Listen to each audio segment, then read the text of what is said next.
Quick little refresher, Ali Guajardo, LCSW, pronouns he, him, él. Today, we're going to be talking about crisis care and safety planning. So with that, I'm going to be pulling from about 4.5 years of wraparound where safety planning was a huge component in supporting me with my work, as well as working with the CSEC population and the Safety Mobile Crisis Team here in Santa Barbara, and currently right now here at Santa Barbara Neighborhood Clinic, specializing in transgender healthcare. Hey folks, welcome back. Thank you again for being with us. I know that everybody is incredibly busy, so I really value your time. For those of you who don't know me, my name is Isabella Restrepo. My pronouns are she, they, ella. I'm coming from unceded Chumash land. That's where I'm presenting from now. And my role in this is I'm a researcher at the University of California. I look at the ways that mental health services and mental health care produce cycles of criminalization for marginalized communities. I am specifically, the project that I'm working on now looks at the criminalization of Latina foster girls. But more broadly, and I think more specifically to this session today, I'm also a community member. I'm a community member who does crisis work. And so the tools that we talk to you about today are tools that Ali and I have developed that are based in all of the work that he's already mentioned and in the work that we do with our community. So we live in Santa Barbara. We do crisis-based community work here where we talk with folks that are on the lower west side of Santa Barbara. It's a largely low-income Latino working class community. And what we do is we talk about how we can create safety for ourselves outside of the police. And so the safety plans that we'll be talking about today are a huge component of the work that we do that is based in community. And we hope that you all find it just as helpful as we do. And while you all are thinking of that, I will share a little bit of my experience with wraparound and safety planning.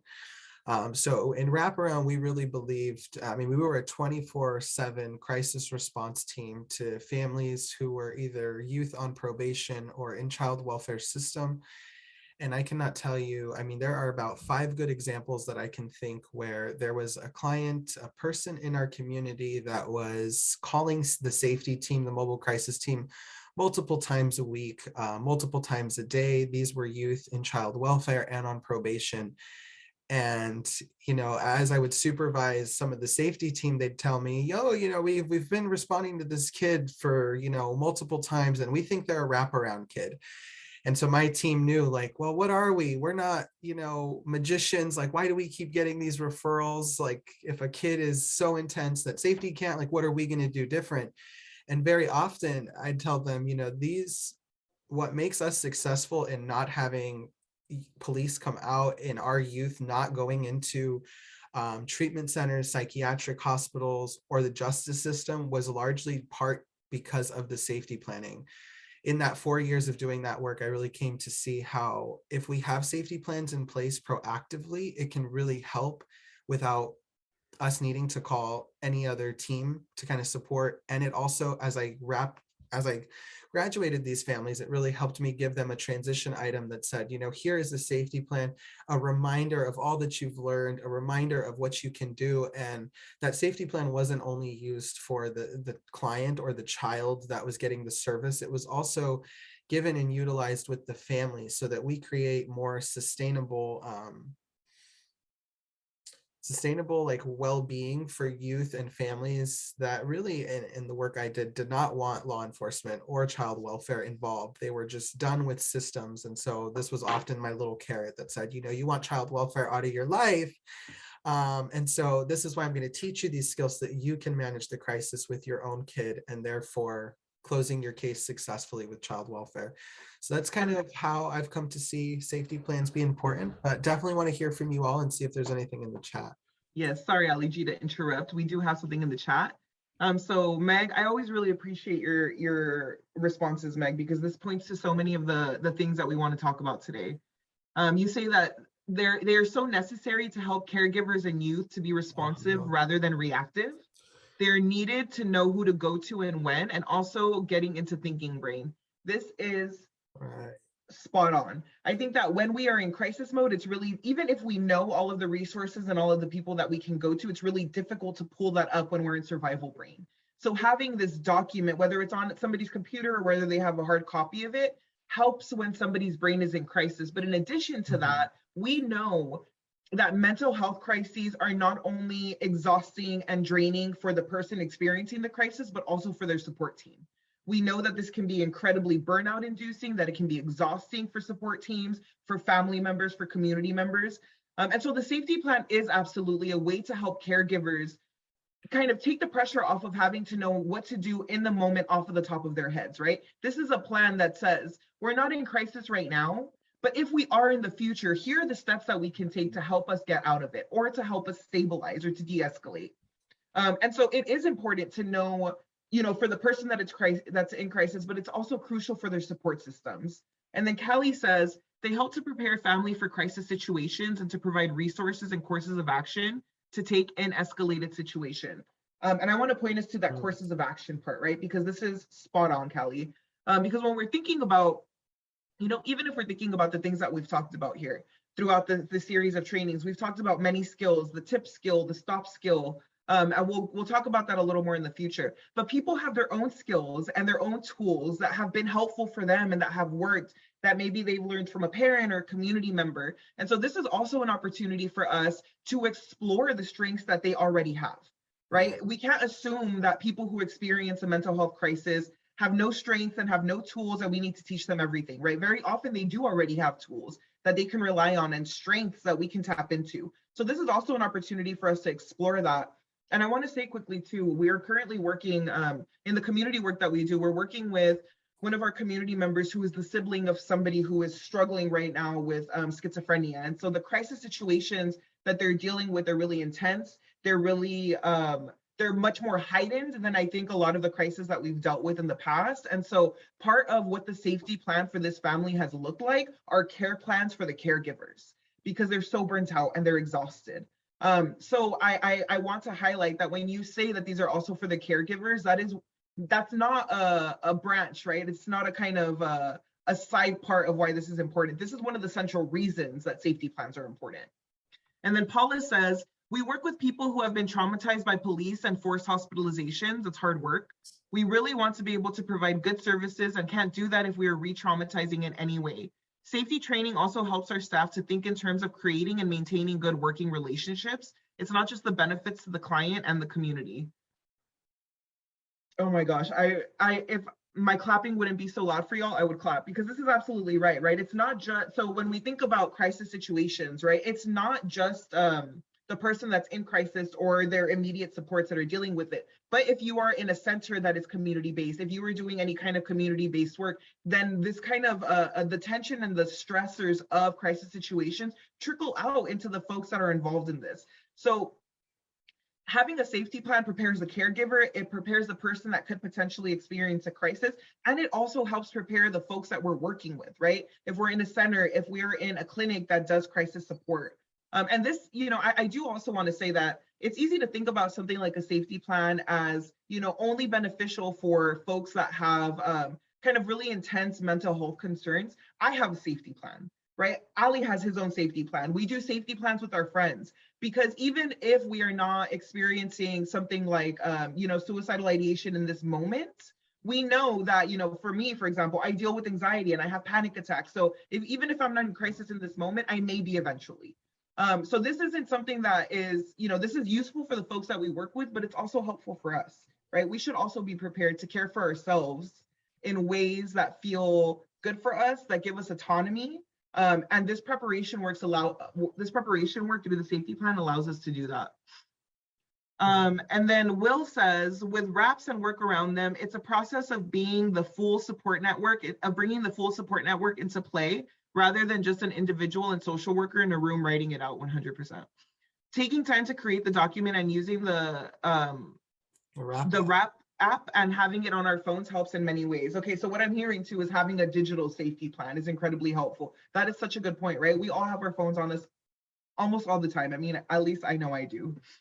Right. And this is, again, in thinking of because I've been trained in dialectic behavioral therapy, one thing we talk about in there is contracting, right? And this isn't a written formal contract, but in the dialect behavioral model, they believe that, crisis is going to happen, conflict is going to happen because we're human.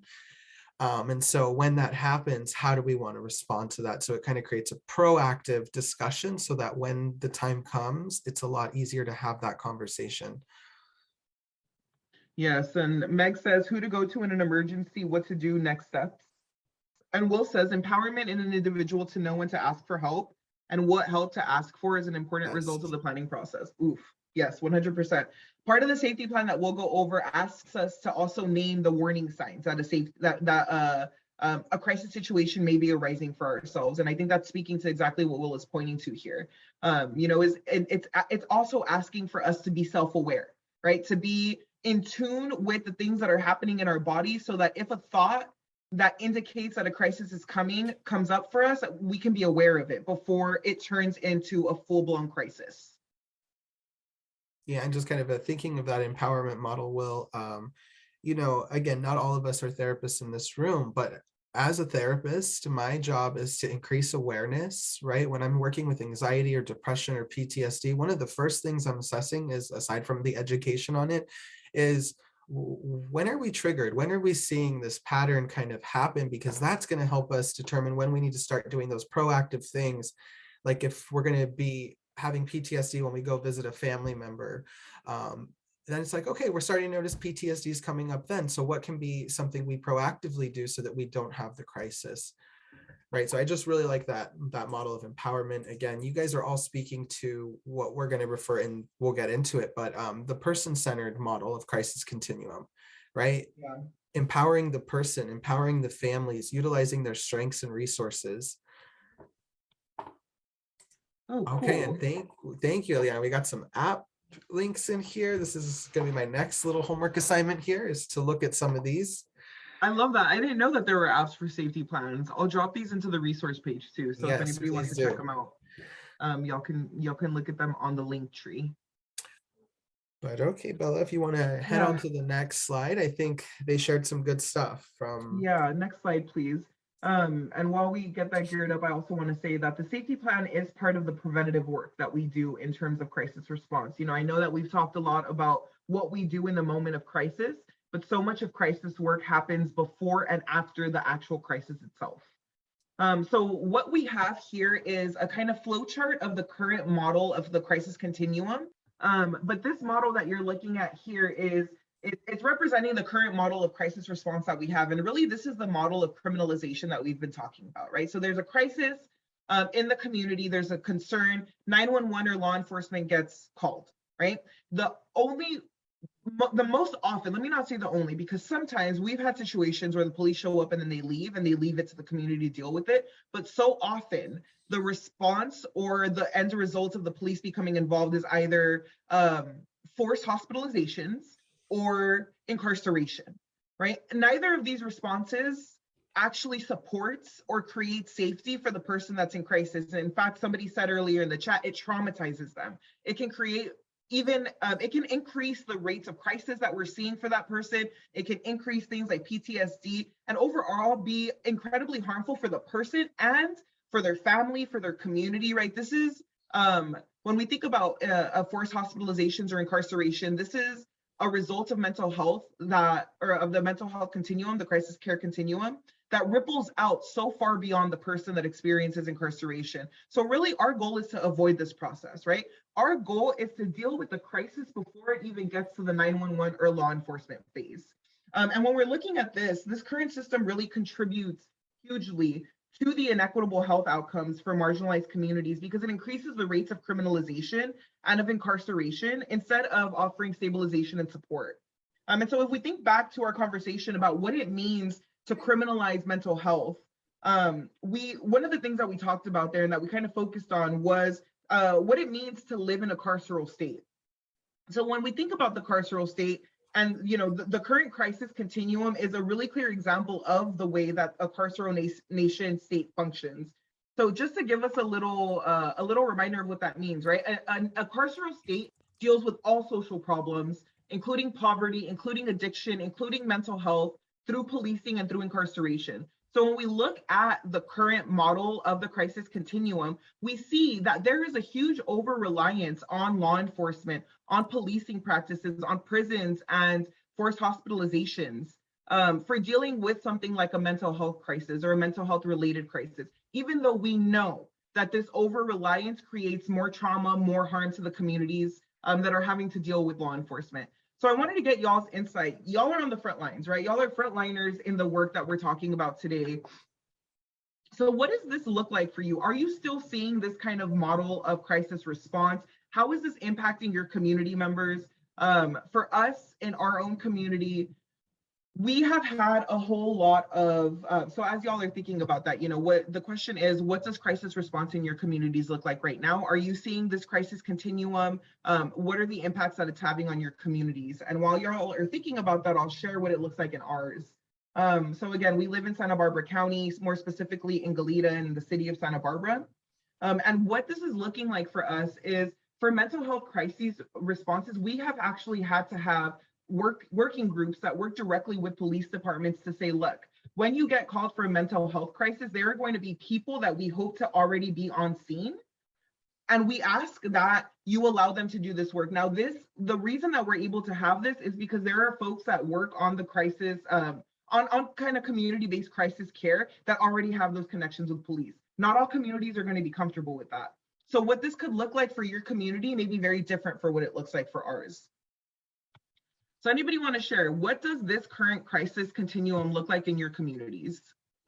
And Eliana says, for communities and homes with people who do not have documentation to be in the US, having police show up in response to behavioral health crisis can result in deportations and migrant detention facilities. This is absolutely accurate. And this is one of the main reasons, right, that we see the ways that undocumented folks have particularly inequitable experiences with the crisis continuum.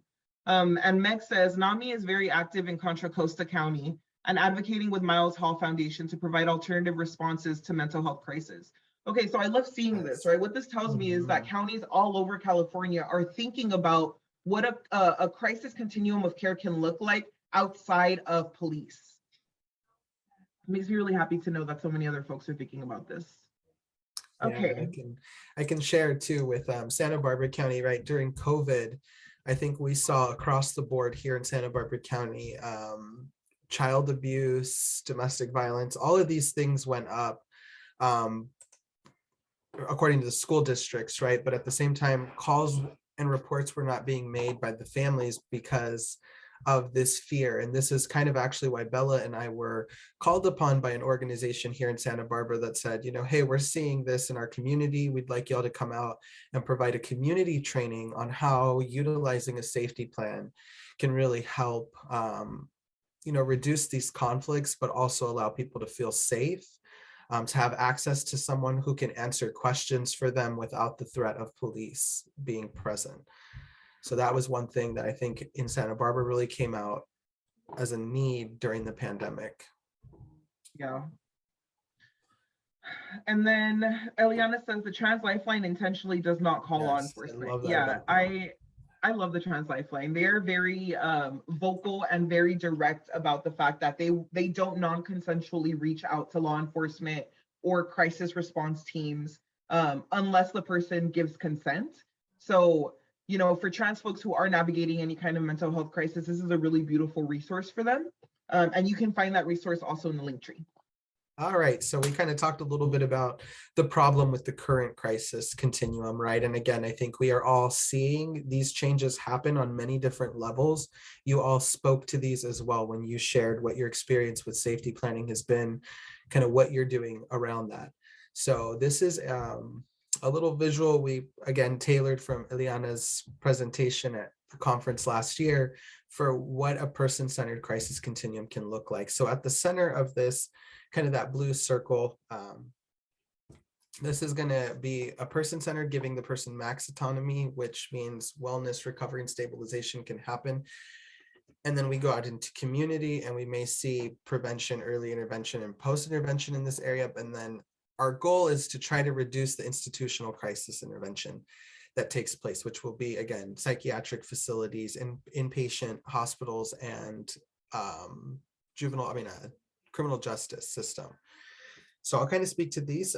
Again, the person-centered crisis care continuum gives the person max autonomy in this situation. It kind of takes into consideration their strengths, their supports, their skill sets. Again, overall reducing that institutional crisis intervention. So in the first circle, again, this is where the person has the utmost autonomy. Ideally, the resolution of crisis is happening within the center circle and is being led by the person in crisis. Often for this to happen, it requires like premeditative work, right? So that means kind of what we're going to talk about after this. But this means that the person's needs to be taught or needs to learn skills that can help them regulate in a crisis without needing outside intervention. And again, some of the tools we've gone over in this have been like the tip skill, the stop skill, and then we're going to dive deeper into the safety planning or any other skill they may have, riding a bike, talking to a friend, just anything we can get them to do. Again, give them the most autonomy in these situations. And again, when we give the person most autonomy to regulate their own emotion, we can also build some trust there with Yeah, them and if really, we're coaching and helping.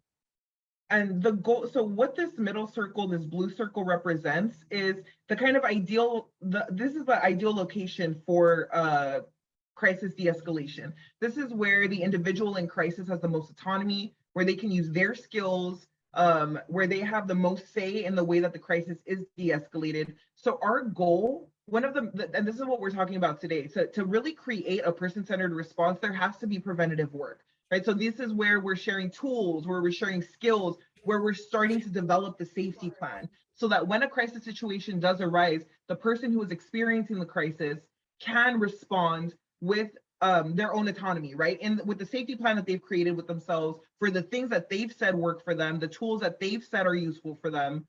So our goal really is to figure out how we can create the opportunity for crisis situations to be de-escalated within the this person-centered blue circle. That's what it represents.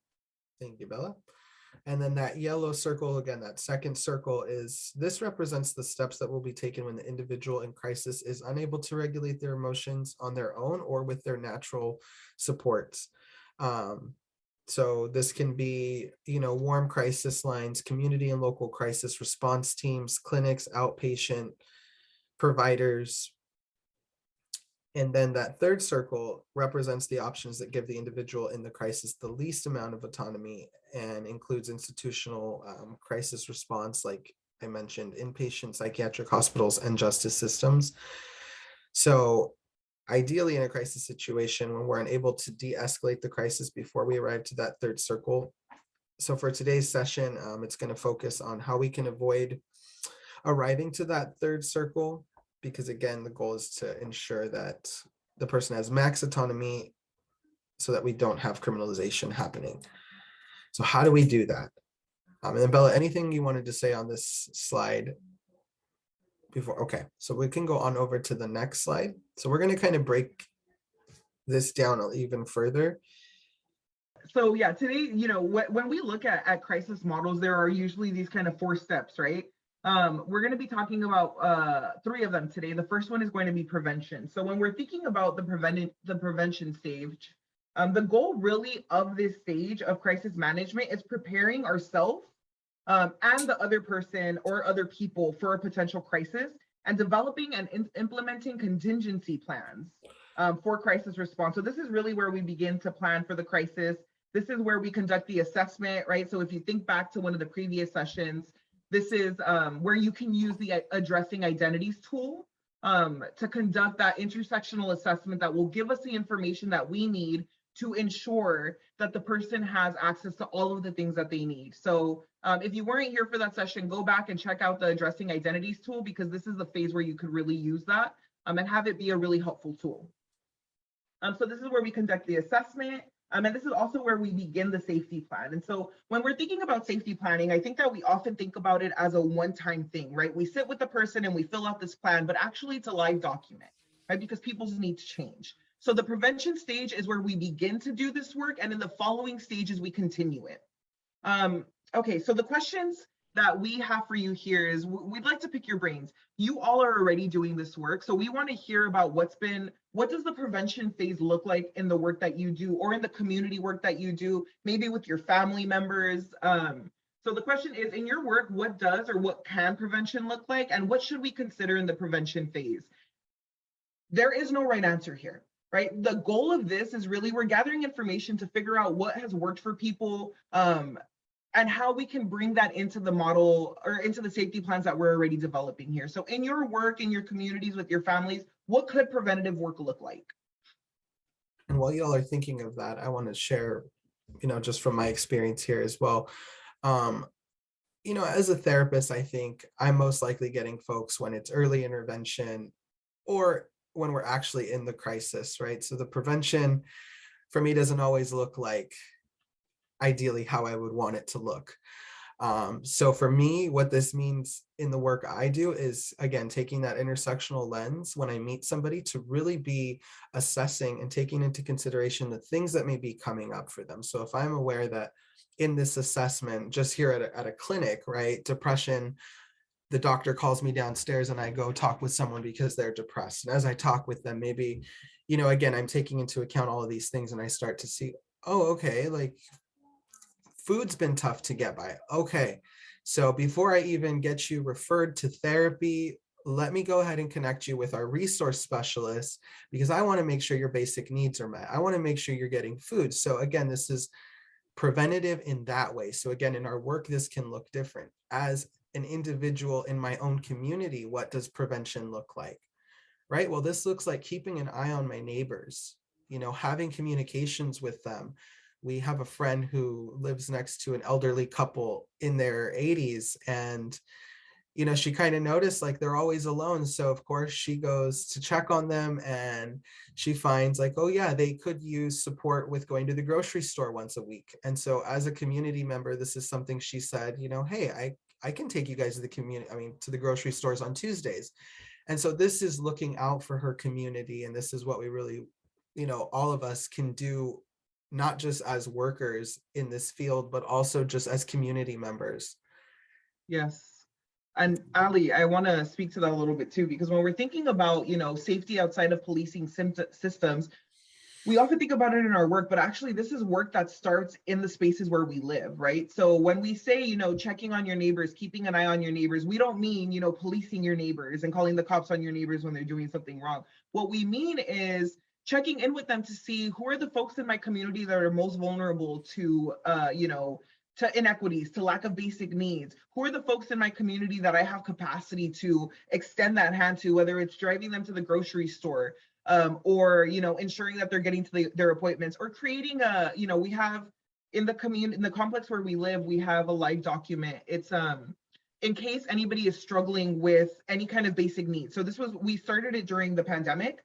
So if there was somebody that was immunocompromised that couldn't get themselves to the grocery store, or if there was somebody who was COVID positive and needed supplies or other kinds of forms of support, then they could fill out the form and submit a request, and we would put the call out to members of our community who would then respond if they had availability. So when we think about creating safety outside of the police, very often we're thinking about, the crisis situation itself. And when we say that so much of crisis work happens before and after the crisis, this is the way that it can look, right? It doesn't necessarily mean I'm sitting down with one person and doing a safety plan. It means, what are the needs in my community? What is my role in my community? Because we all have a role in the spaces that we're living in.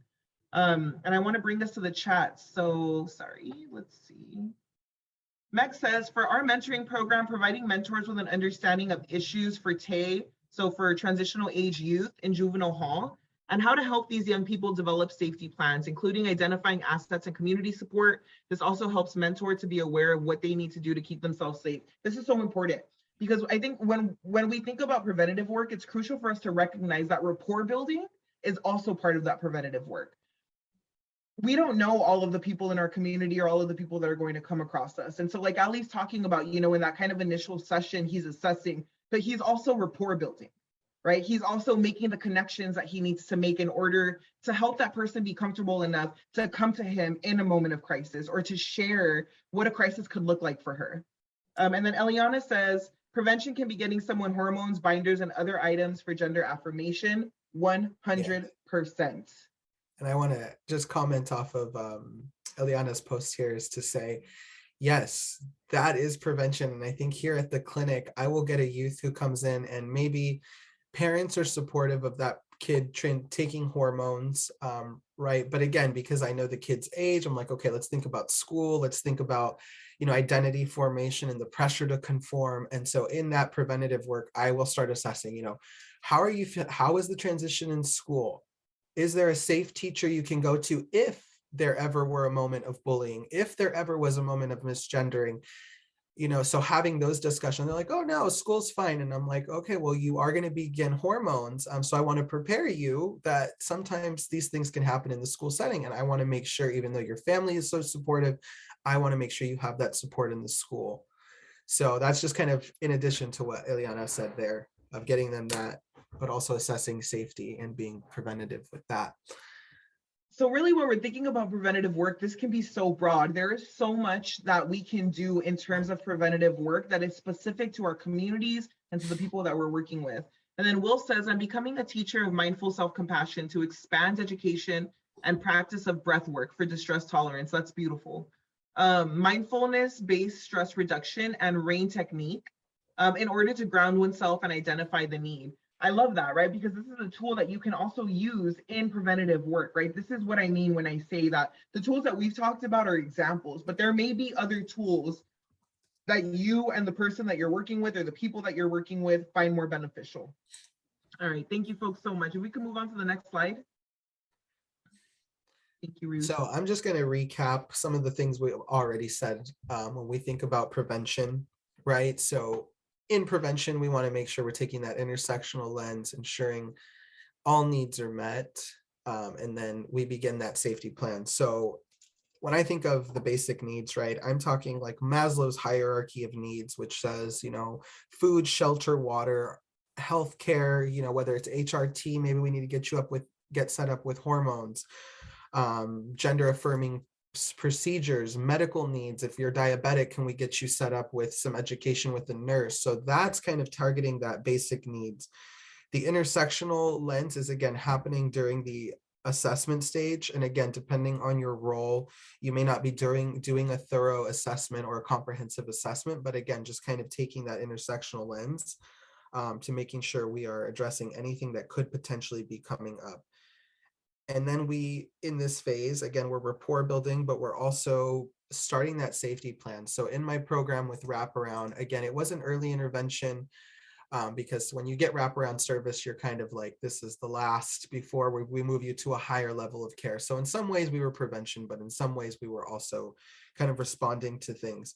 But in that work, we'd have a meet and greet, the first meeting with the family. And right before I'd end that meeting, we would say, we're going to develop a safety plan. Because we provide a crisis response 24 hours, I need to know what to expect from you and your family of what may come up as a crisis. And very often the kid would say, oh, nothing, there's nothing. And I'm in my head going, well, you're on probation. Well, you're on child welfare. So in my head, there has to be something. And so maybe that was prompting on my end to say, well, child welfare may be concerned about, little Johnny's anger and if mom can really handle that. So Johnny, when you're angry, what comes up for you then? So just having that discussion before, so that when our staff got the call, we would already say, pull up that safety plan. Okay, we know he gets angry. That was what the family told us, but he also likes riding a bike. So I, as the supervisor, might be coaching my staff to say, okay, let's get, if grandma can coach him to get on his bike, let's go ahead and do that. So I think when we do this work too, it can be easy to burn out. And I want to point out that like developing these safety plans has helped my teams from burning out in this work, because they'll, oh, we got to go out to this family again. And there was a time where our team was responding 4 to 5 times a week. And as the supervisor during this time, there was a discussion with my staff about why are we responding? Can we shift the relationship here to start coaching and prompting over the phone so that we don't have to drive out every time a crisis. Again, we want these families to sustain themselves in these moments. So getting that safety plan going.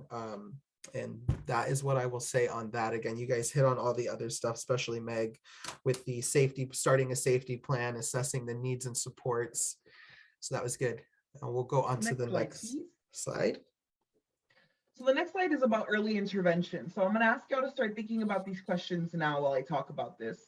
So what could early intervention in your work or in your communities with your families look like? What should we consider in the early intervention phase? And when we're thinking about early intervention, this is really where we're connecting the individual with resources that they need. And this is anything from basic needs to emotion regulation needs, to all of the needs that Ali and Eliana named before, right? This is an ongoing process of connecting them with the resources that they need. And this is also where we would teach things like the tip skill, the stop skill, or other tools that will help the individual when the crisis does arise. The goal here is to be sure that the person has the tools, the skills, and the resources that they'll need to help themselves when they're emotionally charged up. So, Ali always talks about, he always says, my goal is to work myself out of a job, because the ultimate, our ultimate goal is to ensure that the people, their community members, their family members have the tools to move them out of the crisis situation without relying on outside people or outside institutions or agencies. So when we're thinking about something like the early intervention phase, what are some things that you think that have worked for your community? What are things that you teach? What are skills that you have found helpful for the folks that you work with? And I am going to say that I'm only going to spend a couple of minutes here because I on a time check and I realize that it's already 10:50. I talk too much.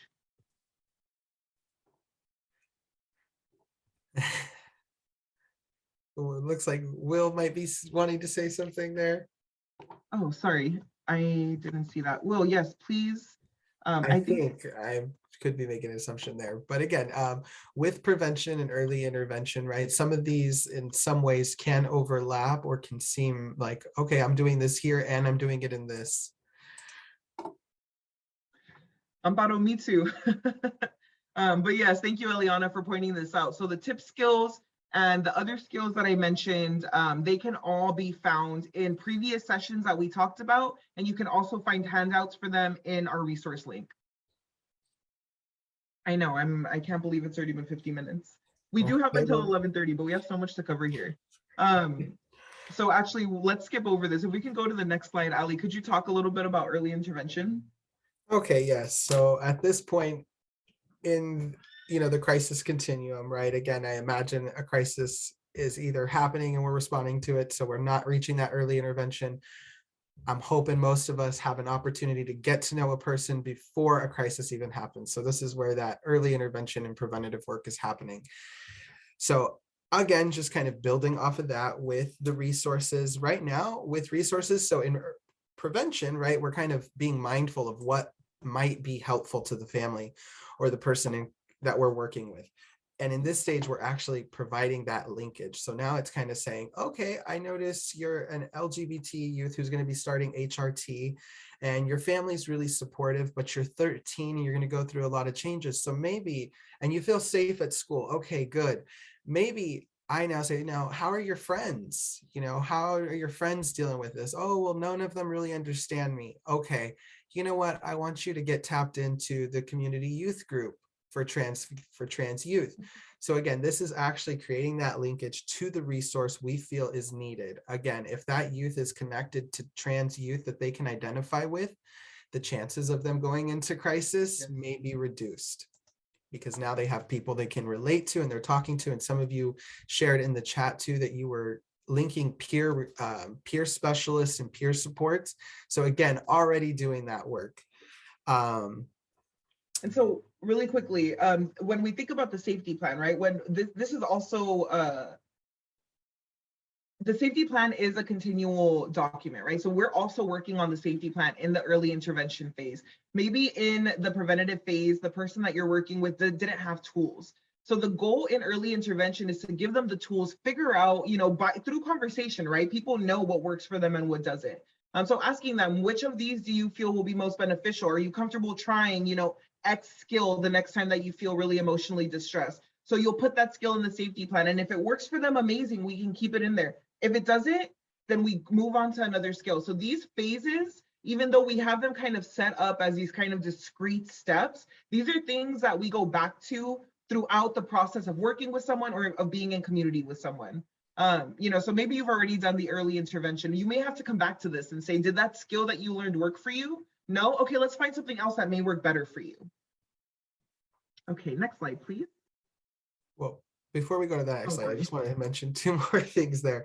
So with that strengths and skills, again, this is an area where we want to be curious, we want to explore, we want to, build resilience. So again, get the rapport so that we can coach them to try new things or be open to it. But another example I had with wrap around, oftentimes when we'd ask the kids, what are your strengths? What are your skills? Where do you like to go in the community? And very often we had youth say, I don't know, I don't really like anything. I don't really have any interest, or I'm new to the community. I haven't really been tapped in. So we had one youth who really liked to box. And he had not been in a crisis that we would identify as like a mental health crisis, but there were moments he'd get angry and, just kind of lash out. And this is often what put him going from foster home to foster home or resource home. So we're like, okay, you know what? You like boxing and resource mom is on board. Let's get him linked to the gym. So again, it was connecting him to a community resource, but also utilizing his strengths to build a skill that can be used to help in any moment of needed regulation or just having an intense emotion. So again, like Bella said, in that we're individualizing it. So now that we kind of have talked with the person, now we're getting to know more about them. So we're going to go back to that safety plan that's a live document, or if we're using the apps now that you all gave, we'll go ahead and individualize and finesse that a little bit more. And yeah, now we can head on to the next slide there. All right, so this is a quick little flow chart that I created. And really what it is, it's a model of what crisis response that is person-centered, that uses the tools, the skills, and the resources that we've discussed throughout this cohort coaching series can look like. This is by no means the only model of person-centered crisis response. It's just an example to give us a visual of a model that doesn't immediately rely on institutional crisis response like police and psychiatric facilities. So again, this isn't kind of like, this is what you do when there's a crisis. This is an example using the skills and the tools that we've used of what crisis response can look like outside of relying on policing institutions. So if we look at the top square, right, there's a mental health crisis. Using the tools that we've talked about, the first thing that we would ideally be able to do is assess the brain state. And so you can, again, if you weren't here for the previous sessions, you can go back to the session on understanding the brain in crisis. And there are a lot of tools there that can help you understand how to identify what brain state they're in. And there are also resources on the Linktree. So we assess the brain state. Can they safely engage with you? If the answer is no, right, if they're in survival brain, if the crisis is escalated, if there's violence, then our goal is safety, right? We're going to clear the environment of hazardous materials, right? So for example, Ali responded to a crisis where a kid was throwing bricks at his family. So he removed the bricks, right? The goal then was to create safety, remove the family, remove the bricks, and let the peak of the crisis run its course. Crises don't last forever. And I want to specify too, right? This is also contingent on whether or not the person is on a substance. We know that if there is substance use here, then that crisis may last a little bit longer. So it's important for us to also be aware of what's going on. But if they're not, so they're not in a position to engage with you, clear the space of people in the room and wait. If they are in a space, the Act Quick tool, we're going to use the C and the T in Act Quick. And again, this is a tool that we talked about during a previous session. You can go back to our previous sessions to look at it or check out the Linktree. So we're going to be using the C and the T, that's calm and that's talk. So we're going to calm the situation, which we've already started doing by clearing the space. We're going to talk the individuals around it. We know that during crisis response, if there's a parent or if there's a family member, they can also be really heightened because they're also afraid. So if that means calming that individual, calming the individuals around them, calming the space, that's what we do. And then we talk, right? Whether it's talking to the person in crisis or to their support systems to get the information that they need. Are they still agitated? If the answer is yes, then we can use our TIP or bilateral stimulation to move them to executive brain. Now, I want to say too, right? This also depends on your rapport. If you have rapport with this person, if they already know you and they know what the TIP skill is, then it's a lot easier to be like, hey, let's go use the TIP skill. Let's throw a little bit of water on your face. Let's do a little bit of movement. Let's get your heart rate up. If they don't know you, this may not be possible. So this is also going to require individualization on your part. And if that's not possible, maybe what you can do is engage them on a walk, right? On a gentle walk where they can talk out whatever the crisis situation is. And this is a form of also engaging them in bilateral stimulation, right? A little bit of movement that moves both sides of the bodies to help them talk through whatever the crisis situation is happening now.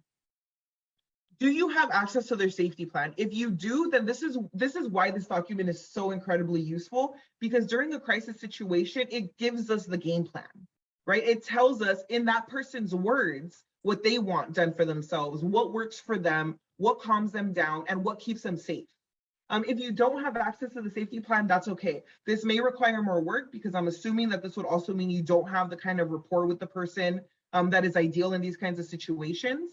But the goal then here is to continue calming them, continue de-escalating, and to create a short-term safety plan. So what this could look like is, how do I keep you safe for the next 24 hours until we can get you, back into my office to talk to me, or until we can do a follow-up with you to develop a more kind of extensive safety plan and begin giving you the resource, getting you linked to the resources that you need. What can we do to keep you safe in the next 24 hours? And Ali, I don't know if you want to talk a little bit about this, because I know you have a lot more experience with that kind of work than I do. No, okay, yeah, I was going to say, I think with wraparound, again, when we were responding to in-home crisis, very often we'd arrive to the situation and it would be like, no, the person is in,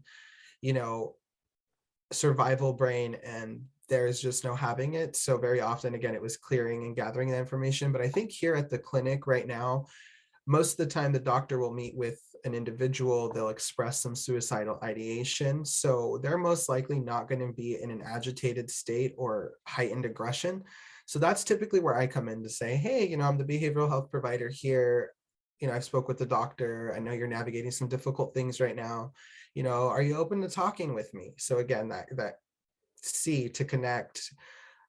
And okay, I'm open to talking with you. Then we can talk about it. And in that T, again, using very specific validation, being mindful.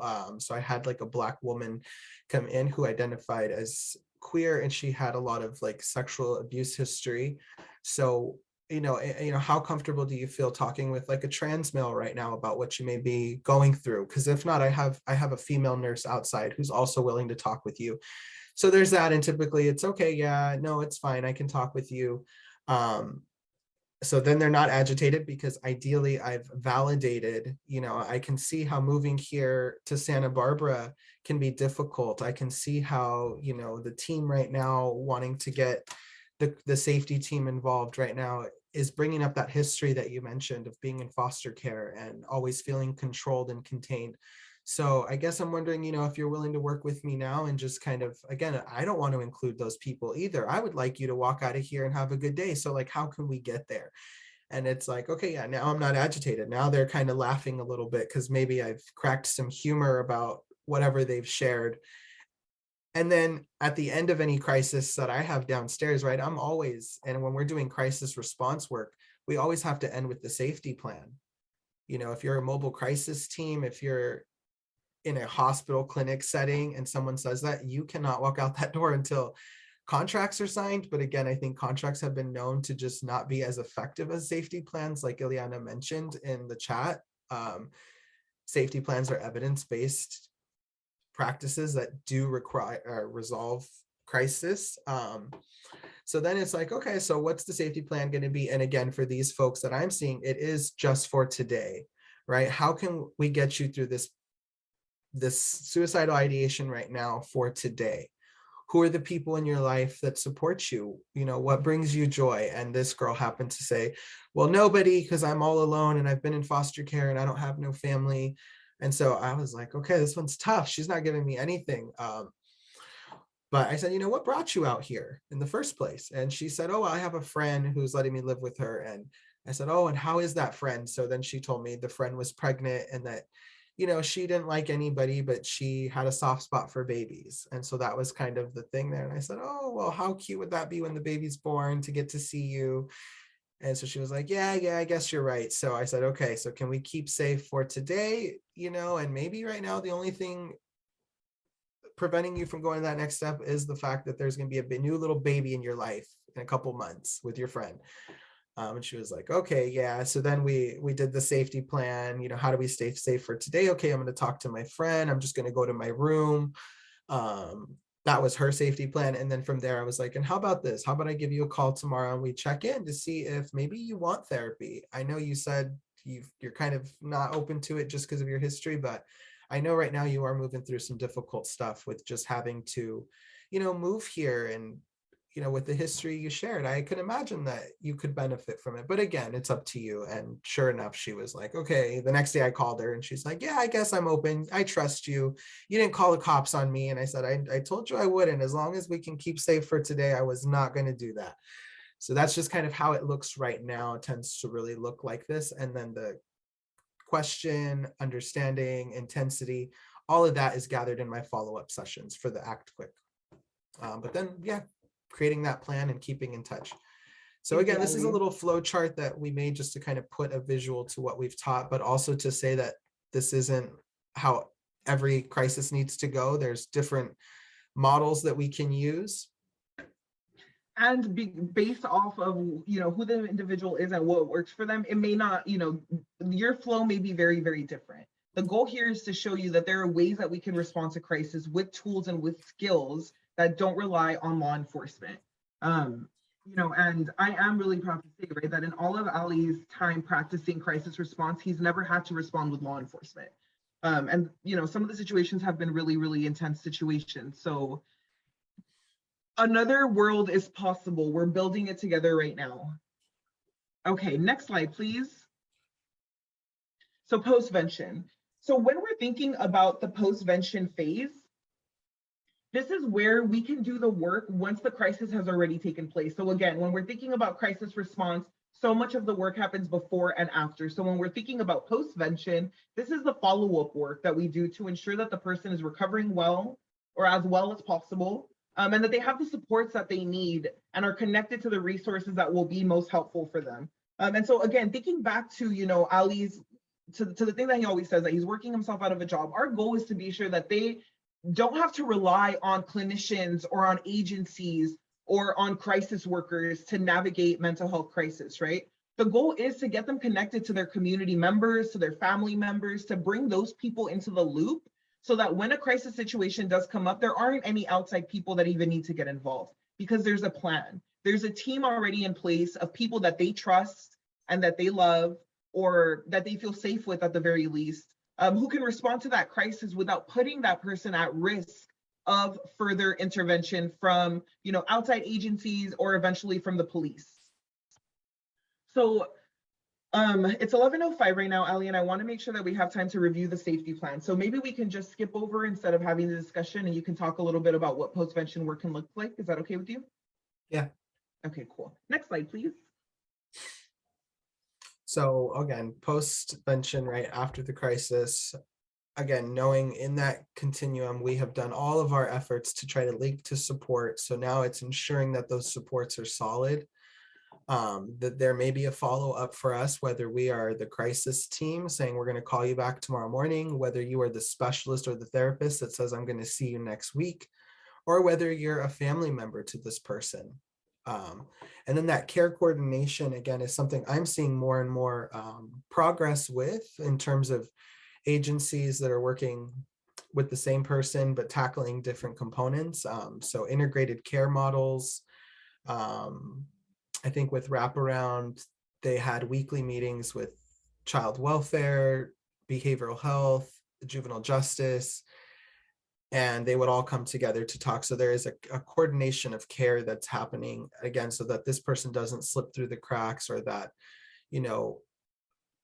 basically they are set up for success. So that's kind of what we're doing in this stage here. I do also want to say that, in the Wraparound model, they did have meetings with, probation officers and with child welfare. And, I know that under abolitionist models, the ideal is that we're not working with, institutions like law enforcement, but sometimes when we're working with community members that are engaged already within these institutions, that work is necessary, right? And so what I default to here is really the work of Angela Davis, who talks about, we're building a future free of criminalization that doesn't rely on these disciplinary tactics to deal with all social problems. But until we build that new world, how do we create safety and the utmost equity for the people who are actively having to navigate those systems? Because even if our goal is to build something entirely new, there are still people that have to navigate those things. How do we make their life, easier is not the word, right? But how do we support them as they're having to deal with these systems? Yeah, and last thing I'll say on just that coordination of care, again, thinking about the role that you're in is going to be really crucial to how you do that, right? So in wraparound, because we were often referred by probation or child welfare, a crisis would come up, and I'm going to speak to one for child welfare, right? When we were there, we realized one of the youth with this particular family often got aggressive and angry and lashed out, and mom could not control him. So it very often led to the kid running to the sheriff's department across the street, and then a report is made, and then the social worker is calling me saying, what's going on? So once we started responding to these, there was an automatic email after I got back from these situations that I'd shoot out to the social worker.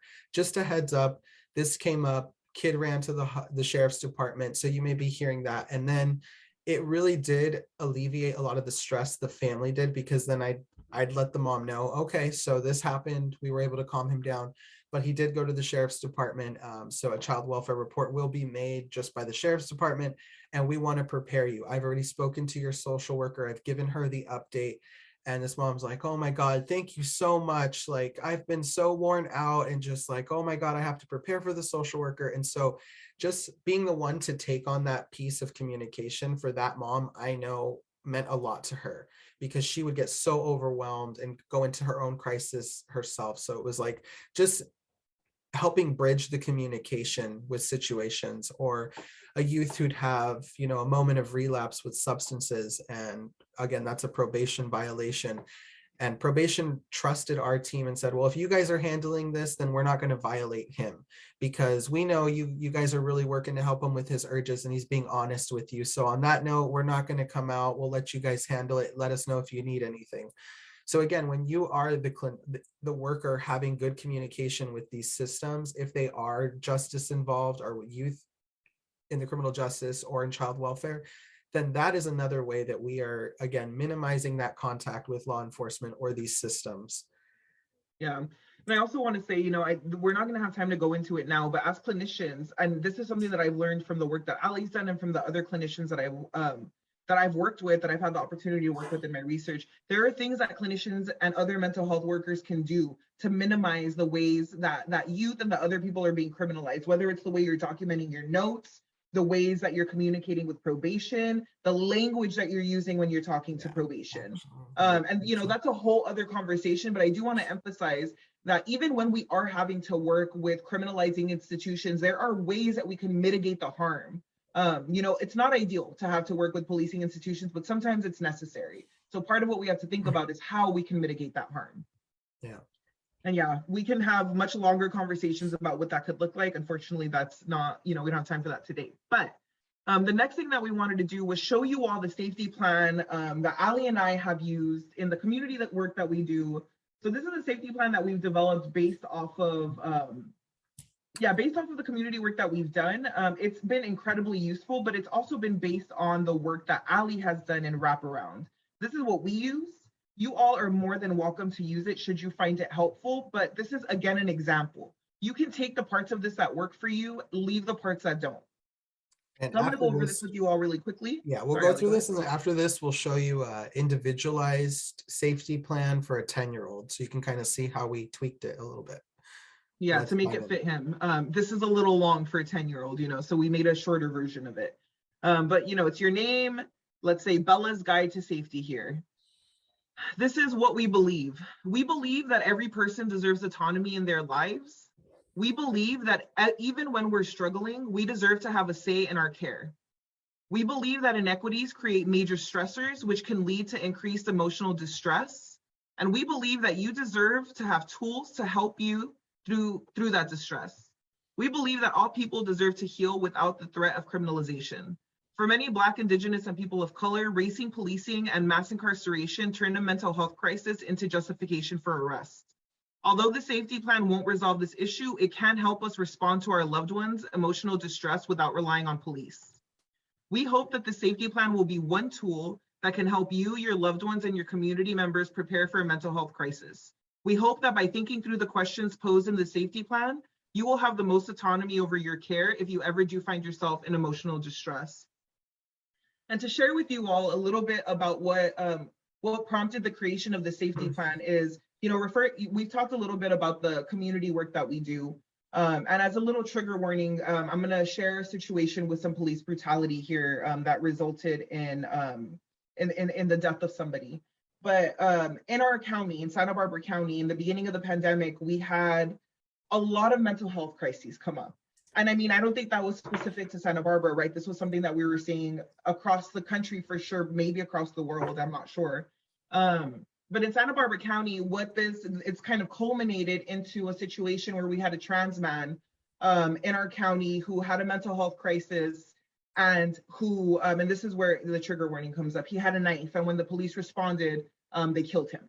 And so this was the kind of catalyst, because we were seeing so many crises that were being responded to with increased trauma, and it was just creating more and more and more forms of generational trauma in our communities. And so this is when we started working with other folks in our community to start providing these crisis plans. And so this crisis plan is born of that work, and it's inspired by Elliot Fukui's Surviving the Apocalypse Together workbook.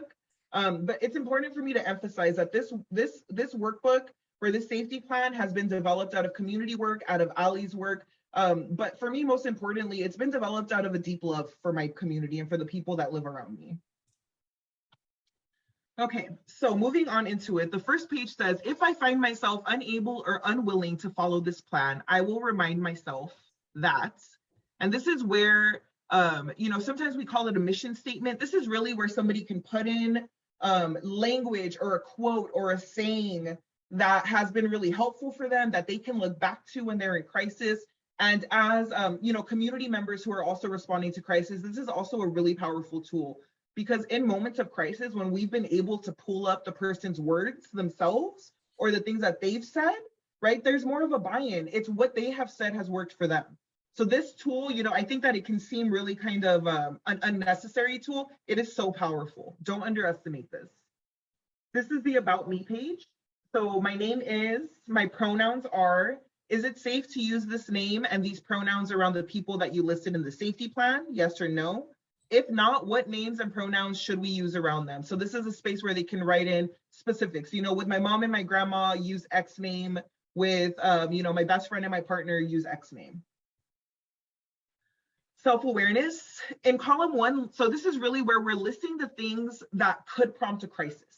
And this requires a little bit of self-awareness, right? Maybe that person isn't in that place, so our goal then is going to be to explore with them. What does a crisis look like for you? When do things get really bad for you at home? What are the things that you're really worried about? And that's what they'll list here. And then on the right-hand side, they'll list the warning signs. How do I know that a crisis is coming? So for one of the youth that we worked with, one of his signs that his crisis was coming was that he would get really angry. Everything irritated him. I mean, even the most minor things, his sister would do something really, really minor, like, she accidentally kicked one of his butts, and he was just getting really, really angry over these small situations. And he was aware of that. He knew I know that I'm getting worked up when everything bothers me. So, this could be different for so many people. For me, it's shaking. I know that a panic attack is coming because 10 minutes before it starts, my hands start to shake. So what are the warning signs that a crisis is coming for us? My tools and my skills. So this is again where we would type in the coping skills or write in the coping skills. This can be, again, the stop skill, the tip skill, or any other tool, skill, intervention that you have found useful, that they have found useful. It doesn't need to be the things that we've taught you, right? For one of the kids that we worked with, it was TikTok scrolling. He's like, I need 20 minutes to myself to scroll my TikTok and it will help me calm down. And it did. He had dedicated time when he was starting to feel worked up, and his mom would be like, okay, here's my phone. You can have 20 minutes, go and sit down. One of the concerns was like, well, he's always going to say that he's in crisis, so he can always be on his phone. But he didn't do that, And the way that we got around that was by telling her, okay, that may be true, so let's try it. And if we do see that happening, then we'll shift. But it actually did end up working for him. And then on the side, hobbies to distract me. So that was a TikTok scrolling, For the safety plan that's individualized that we'll show you, it was basketball. He loved to play basketball. Maybe it's biking, maybe it's painting. This is again where we individualize.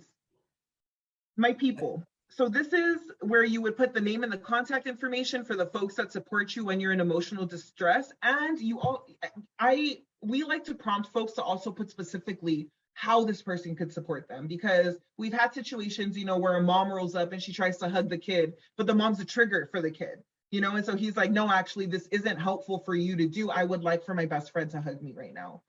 So this is a place where they can really individualize it. And this is also an opportunity for us, which we don't get very often, but to think about what specifically does help me and from who.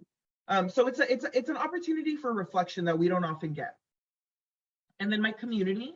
So this is a place where they can list places in their community, in their home, that they can go to distract themselves from their big feelings. This can be literally anything. We worked with an unhoused person here, and obviously, he didn't have shelter to go to, but his place was a bench. There was a specific bench in our community that he really loved, that it looked out over the ocean, and he felt grounded there. So that was his place. He would go to the bench. And then professional support. So this is where we can list things like the Trans Lifeline. We can list warm lines, national or local hotlines. And this can look different for everybody, right? We put the Trans Lifeline in here as an example, but if this isn't helpful for you, take that out and put in the resources that are helpful. Yeah. This is where we ended it. We know that you all do amazing work already. So if you have other ideas for what should be included to them, please feel free to send them our way, so that this is a live document that we are constantly trying to improve. Okay, thank you for sitting with me through that. Now I want to show you all the individualized safety plan. Okay, yeah, and I'll go through that. And I want to say that again, the little template we give you is just an idea of things to consider that go into that safety plan, but again, individualize as best you need. So again, like I said, these are things we're doing ongoing with our people that we're working with. And then again, when we leave their lives for whatever reason, we now have something we can give to them to say, here's for you, your family. And I think the biggest thing with the safety plans has been in wraparound, again, working myself out of a job, has been, we are now no longer going to be the ones responding and supporting with this safety plan. We have hoped that in the work we've done, we've built your confidence and your skills and awareness and buy-in, and now you guys can implement this while we're gone. So again, in the third session, the brain state, I talked about a youth who I had worked with. I'm going to call him Johnny, my favorite name to pick. But anyways, this was kind of like his safety plan. I've changed some things here, but this was kind of what it looked like for him. What might come up? He's like, I get upset. My sister bugs me. Conflict, you can't really see it here, but conflict with peers, having bad dreams, nightmares, basically his PTSD responses. And then sometimes he'd miss his mom too, and that would lead to feelings of anger. So the warning signs for him, again, this was something he took home, but these were conversations he was having with his specialist. He can feel it in his body. So what that meant for him is he'd notice he'd start to clench his fist, his face would get red.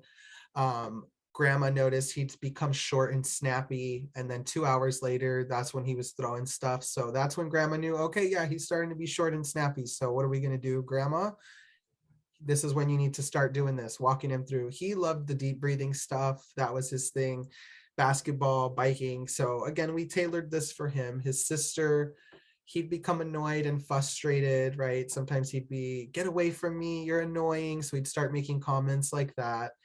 And then the work he did with his specialist was really teaching him how to set boundaries so that he wouldn't have to like snap at his sister. Instead, he'd be able to say, I need some alone time right now. Because he did enjoy time with his sister. He just, at times he didn't want her around, understandably. So again, we practice communication skills, ask for what we want, talk to an adult if the sister wasn't listening. So conflict with friends, he was so cute. He never had issues with school, but he would get very hurt when his friends, when he felt like they were rejecting him or like they had disagreements. So we'd use conflict resolution skills. The bad dreams, again, these happened at any time for him, mostly when his sister was seeing the abusers. So that was something we talked about, but it was mostly at night. He would have these nightmares and bad memories that came up between 3 to 5. So again, he had need to feel safe and comfortable. So what that meant for grandma was tucking him in, giving him a weighted blanket, telling him a bedtime story that was something light and funny before he went to bed. So grandma was able to do that. And then again, just talk with safe people. He would call his grandma into the room. They'd do take some breaths. Sometimes she'd sleep with him in the room. So this is just an idea. And then I'm gonna go down a little bit more, Bella. Again, missing his mom, that was often something came out, but so we talked about like it's reasonable that he misses his mom, even if she wasn't the best person in our eyes, that's his mother, and he needs to express himself. So he would write letters to her when he felt sad. He'd make her a card. He would tell his grandma how much he missed her. So that's kind of what would go on there. And then that mission statement or that quote, again, for him, he loved Kobe Bryant. So anything Kobe, again, Kobe is the one who got him into some breathing and meditation. So he was on board once Kobe told him that that's what he does. So in this, he wrote down everything negative is an opportunity for me to rise. And again, he was a competitive little guy too. He really liked sports and stuff. So we would always say, you're having a negative, emotion right now. Is this an opportunity for us to use our skills and rise? And so that was something that kind of kept him going. And then the numbers, these are the numbers grandma wanted on there. And I know right here says law enforcement. For him, law enforcement had gone out a lot, but there was one sheriff he really liked. And then he wanted to be a cop for for Halloween. He wanted to be an officer. And so this law officer would come by and just know that it was like a check-in just to say hi to him. So he had kind of a natural support that was or community support that was being built there. Yeah. So and again, this is part of the individualizing process too, right? We may have thoughts and feelings about law enforcement being involved in crisis, but for grandma, that law enforcement officer was seen as a safe person. So this is not our place to talk about how we disagree with that, right? This is our place to listen to the needs of the family. And so we put the numbers that were added there were the numbers that they identified as safe people for themselves. If we have time, we'll also share a safety plan that we created for grandma. So we talked earlier about the fact that, part of crisis care also includes the care of the caretakers. How do we avoid burnout? How do we support the caretaker? How do we support family? So grandma also had a safety plan that we created for her that included her triggers and the things that she needed support with that she could rely on. And it was also tailored for her specific needs. So the safety plan wasn't only for the person in crisis. We also created it for his support systems. We just do want to make sure that everyone stays connected, and you're welcome to go to our website and request no-cost training and technical assistance. Take care, everybody. Thank you.